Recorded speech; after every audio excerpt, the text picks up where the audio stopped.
Hi everybody, welcome back to Mando Lessons. My name's Baron Collins Hill, and in this week's lesson you might notice this is not a regular mandolin. This is an octave mandolin. I've had a lot of requests on sort of showing some of the basics of octave mandolin playing and how I like to use it, so I thought I'd do that in this lesson. If you're looking for more regular mandolin lessons, they're over at mandolessons.com, and I put out new lessons here on YouTube every single week, so subscribe if you haven't already. There's a couple ways to donate. All my lessons are always free, but if you're interested, there's links in the description, and you can become a Patreon member where you get access to lessons a day early, free play-along track downloads, and access to the patron-only live Q&A that happens once a month.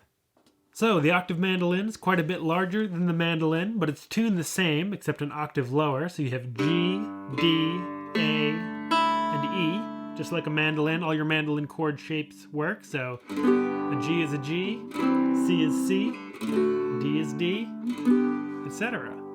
That said, the octave mandolin does come with some restrictions, so you're not going to be able to play your big G chop chord unless you have hands about twice the size of mine. And so you need to kind of make some adaptations to play the instrument in the way that's going to be comfortable. Because of the longer scale length, I use an altered fingering pattern.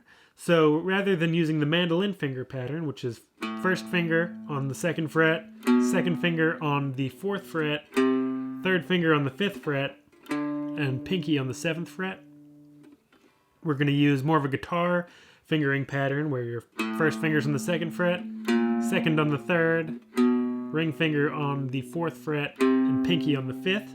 So our G scale, for example, would look like this.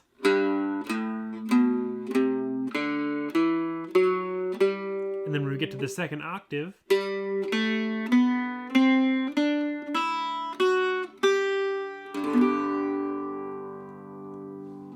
I think no matter what instrument you're playing, one of the best things you can do is really play into the strengths of the instrument. So like I said, you're not going to be able to get that big G chop chord. So finding some other chord shapes, if you need a bar chord, you could use this as a G,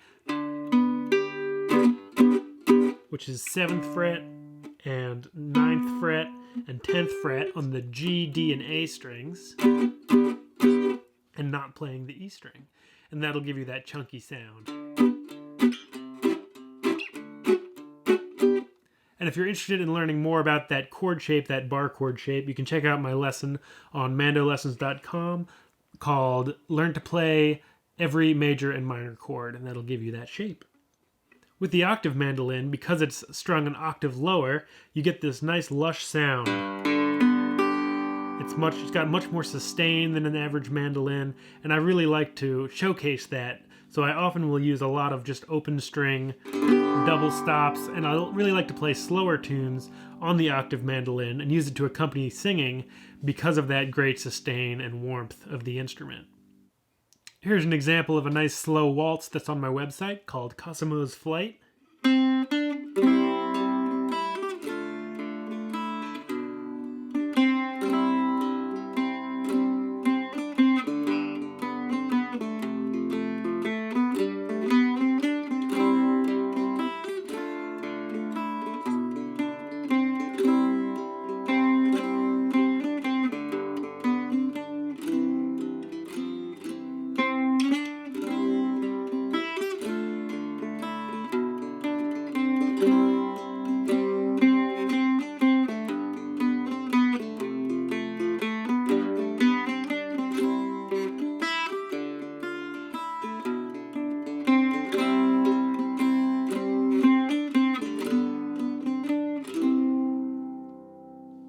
If you're interested, that tune is on my website, and there is a full lesson for it over there.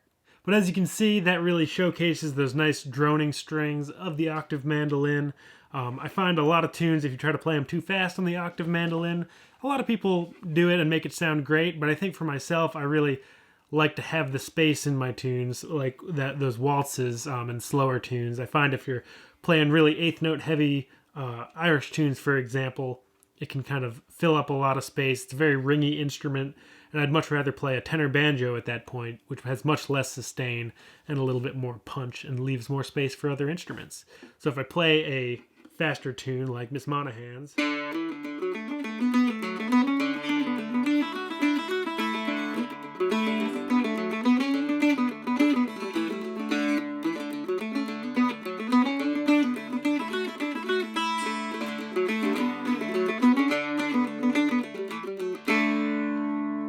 It sounds good, but it definitely fills up a little bit more space, and you don't get quite the same effect with those nice droning strings.